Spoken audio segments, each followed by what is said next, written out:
So I found something that I can easily talk about. And it's been a 2 basically month-long breaks from pain and interference, distractions,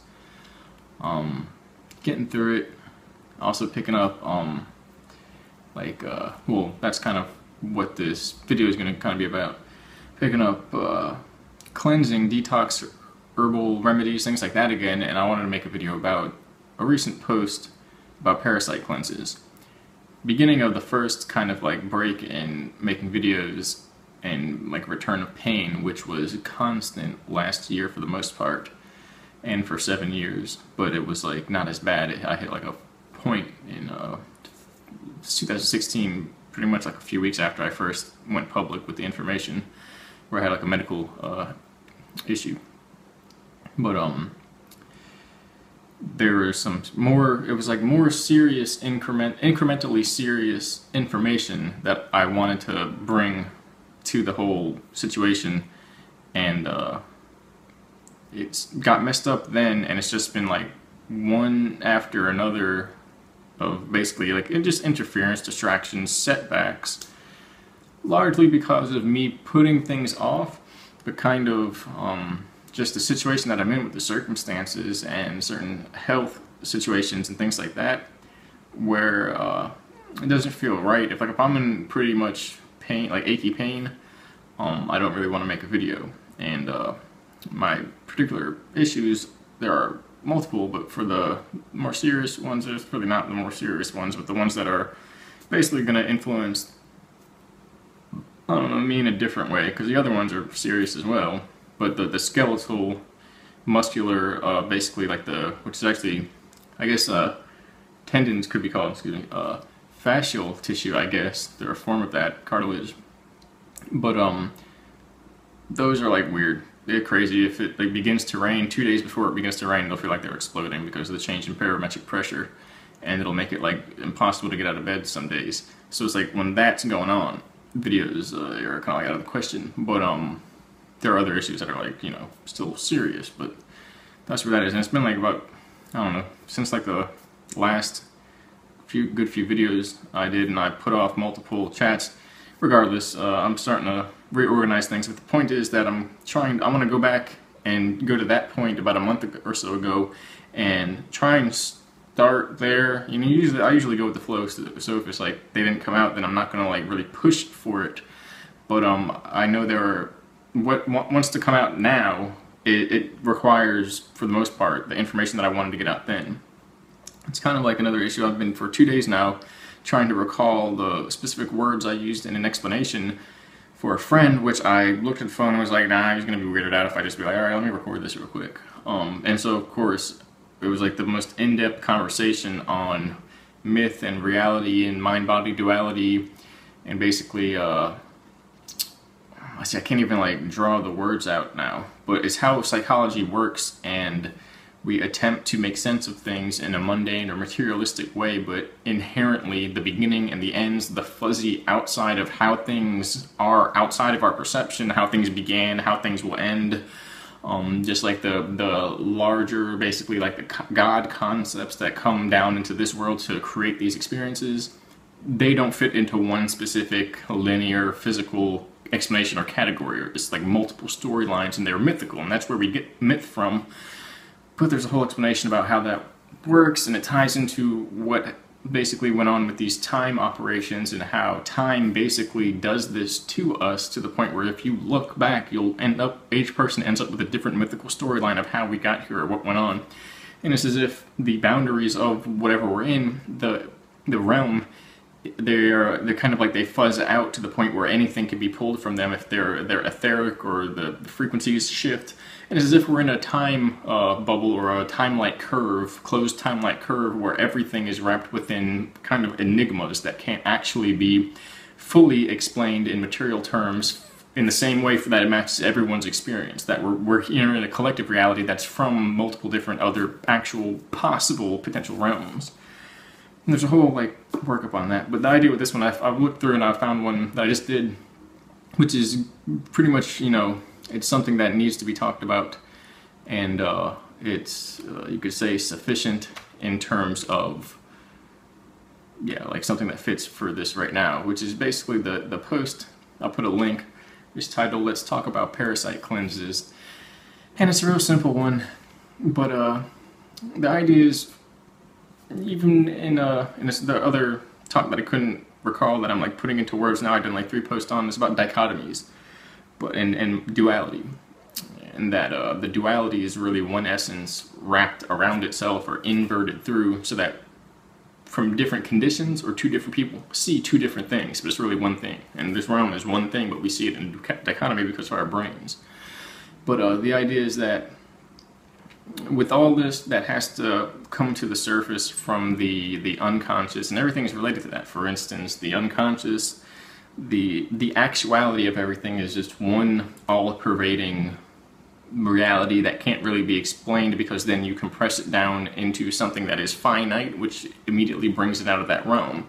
The realm of the finite is dualized. There's always a contrast between that and something else in this material world of real and unreal.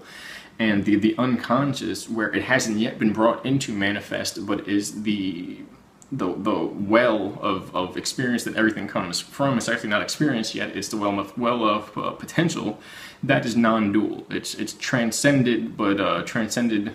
You know, people get weirded out with a lot of weird words, but that's how it works.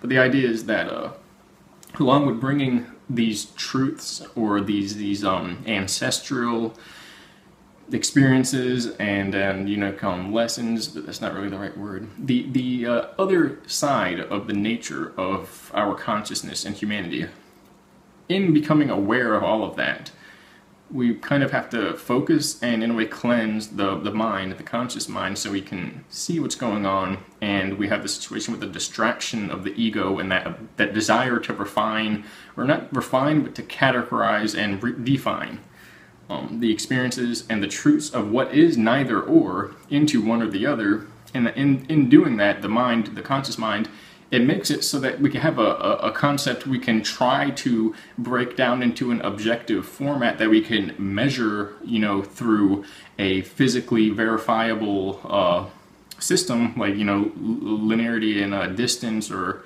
weight or volume or something like that. But the actual system is not that. But the idea is, in refining our desire to do that and kind of putting the ego in its place and ultimately letting go, because the ego will fear if we're viewing through the ego and what we're viewing is something beyond the grasp of the ego naturally. And in that refining, there is a mental cleansing and you know, purification, but these terms get kind of weird. But the point is that your body has to go through this as well. And so the explanation behind this is that there are basically weaponized mycotoxins. These are naturally just in our environment, as well as possibly as a result of some type of spiritual battle that's been going on here since the beginning of what you could call civilization. And these more or less target the brain. They attack the brain and the immune system, but namely they target the brain, and through the release of enzymes they create desires and cravings for foods, namely carbs, processed foods, high sugar content, foods with additives, and including like MSG, and even estrogen mimics and things like that, which are cytotoxins, meaning they will, or excitotoxins, meaning they will create the same reaction in the brain as if there is, I can't remember, glucose being burned or something like that. It basically increases the temperature and increases the activity, and it causes basically cell death, like neuronal toxicity. It increases toxicity. And there's something else. And a fun fact, the cell phones, the Wi-Fi radiation actually has the same effect. It creates basically an excitotoxin effect, and it increases the activity and it heats up the brain, and it can actually cause cell death. And as well, fasting and some of these herbs and certain nutritional and even shamanic methods for healing and introspection can regrow neurons. And you know, for years they're like, neurons, nerve cells, all that can't regrow them. You can regrow them. You look it up now. They say some people that knew always knew, because it's just what it is. But the idea is that these. Basically, everyone has these parasites. there's a microbiological form of meaning fungi, bacteria, and then there are literal creepy crawly things, bugs, that are usually often through undercooked pork, which I will never eat, and I never have enjoyed it. When I was younger, and I would like basically be forced to eat certain things, which is kind of crazy because that's a form of slavery if you didn't know that. And we were also informed they have human DNA derived from pork, so that's how it works. For anybody that's been looking into stuff like that, you'll know exactly what I mean. From sushi. Sushi basically has, it's unregulated a lot depending on where they get the fish from, and it'll have eggs of some parasite within them. The point is, it's kind of like the, this is all in a post, it's kind of like the ant, if you've seen that interesting National Geo type documentary of the ant. There's a fungus that can infect the ants and overgrow the ants, and it drives them to go to a opportunistic or an effective location and then like spill out all their fungi, and like sprouts come out of them and they like turn into zombie ants. It's really, really weird.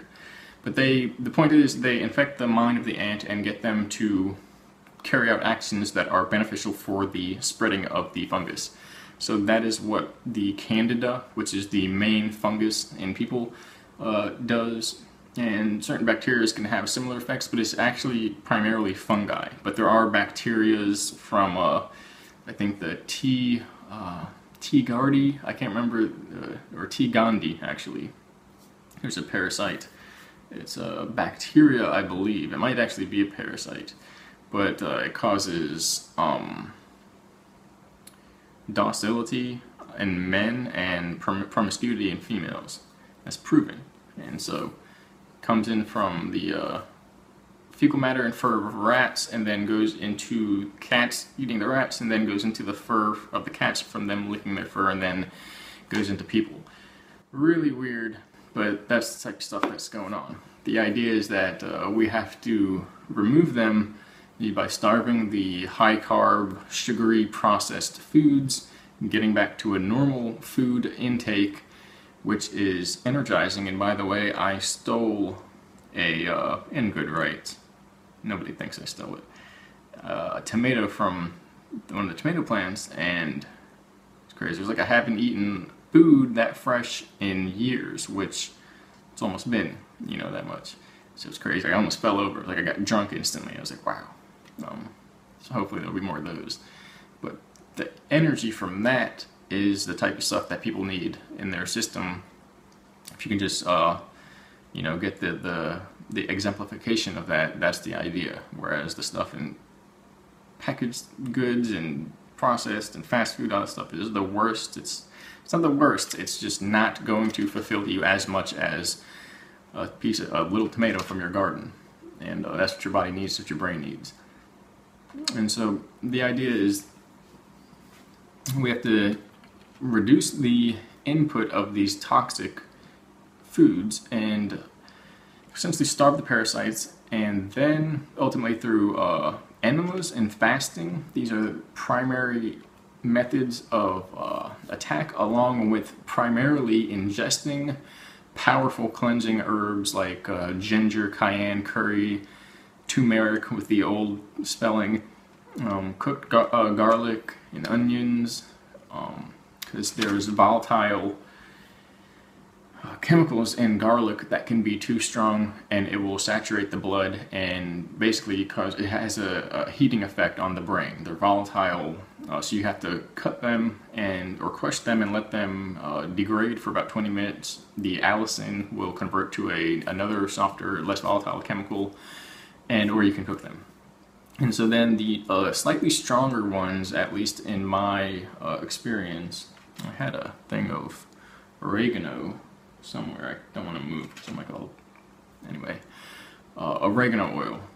But you have to take these in moderation unless you're targeting a specific area and doing it basically intensely and then calming back down. You don't want to, overload your system, your digestive system, because it's going to be processing these chemicals down. But golden seal, cloves, black walnut is one of the strongest that I have found, and most people agree.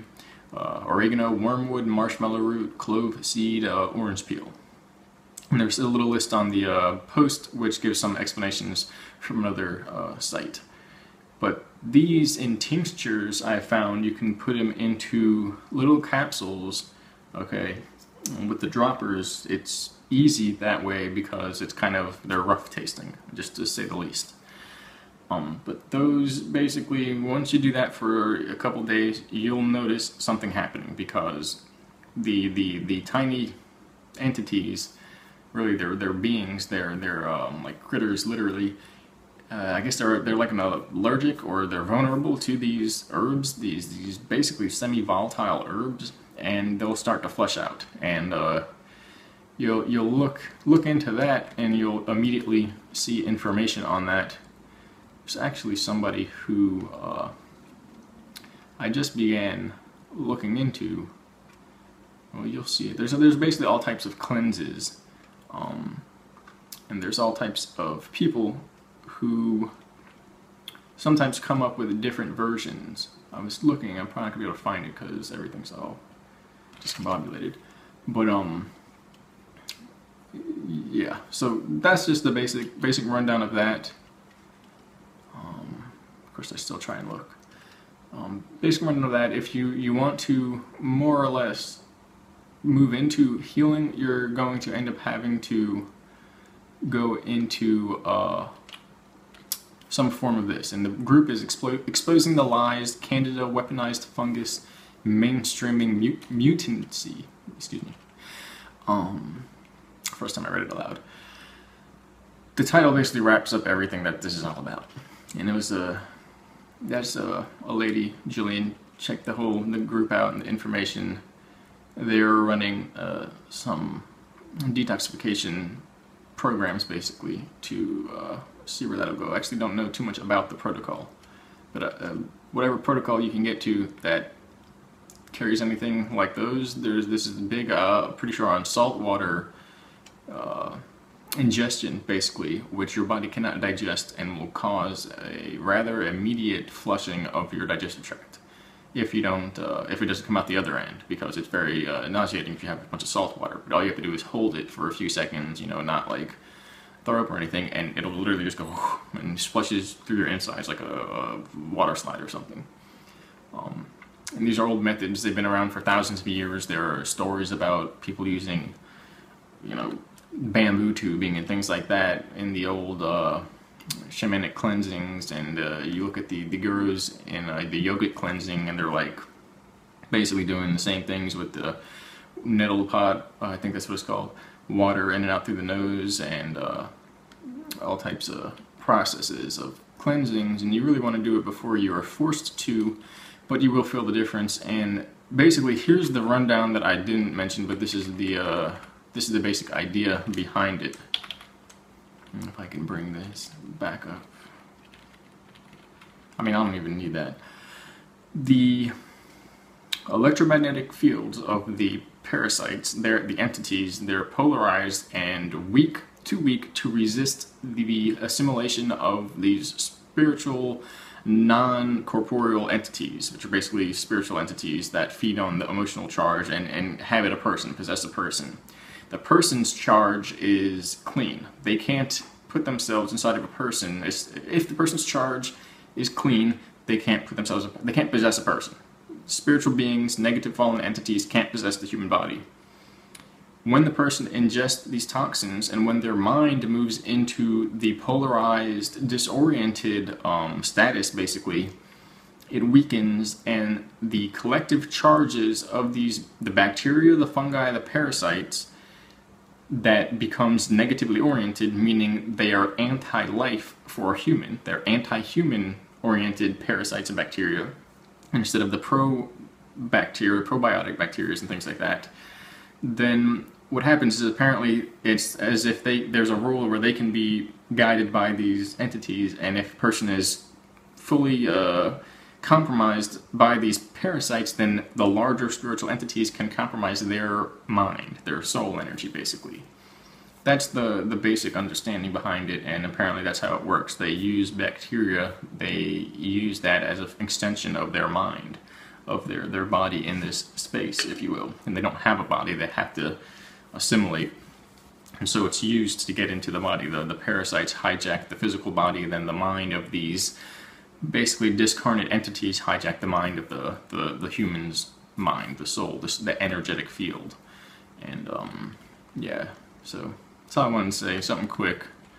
I'll be working on more organized stuff. I'm working on the second book.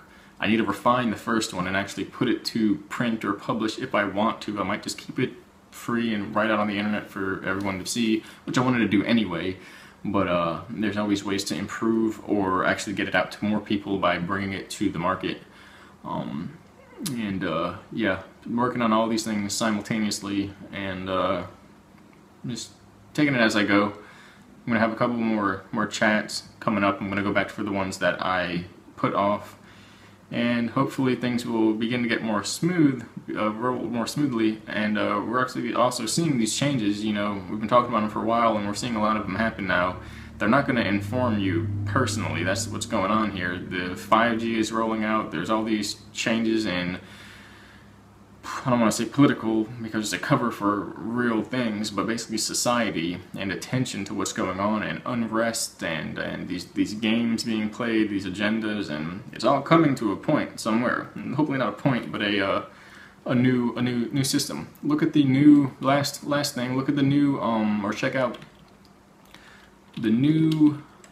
I'll have to like look it up again because there's a new excuse me, chat with Jake Barlow, and I'm looking for his website or YouTube because he has it's not under Jake Barlow. But I just did a new chat with him. There's an edited version that he did, and it has video, and then there's an unedited version that I provide, which there's no video, just a picture, but it has a little bit more information. His YouTube channel is Reintegration Resonance Therapy, and that's Jake Barlow, and the title of the movie, or the video chat, is The Nature of the Civilizational Shift with Ogteles, and this is pretty much an interview. You should find it interesting. And then, so yeah, I'll try to get back on it. Thanks.